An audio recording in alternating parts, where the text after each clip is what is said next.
Découvrez la tourte de l'Isère mettant en avant les produits emblématiques du département. Dans un premier temps, épluchez, rincez les pommes de terre et plongez-les dans une eau bouillante 20 à 30 minutes. Pendant ce temps-là, préparez la crème au poireau en éminçant finement un oignon ainsi qu'un blanc de poireau. Une fois les pommes de terre cuites, égouttez-les et coupez-les en fines lamelles.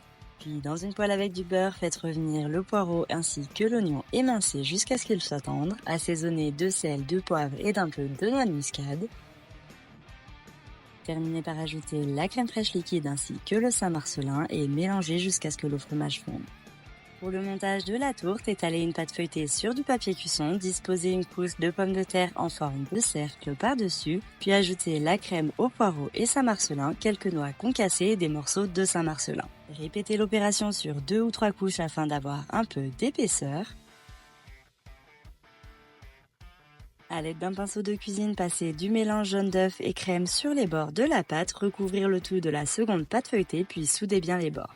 Dorez le dessus de la tourte avec le reste du mélange œuf-crème, puis dessinez des motifs à l'aide d'un couteau et enfournez pour 35 à 40 minutes à 180 degrés. Et voilà, c'est prêt, régalez-vous!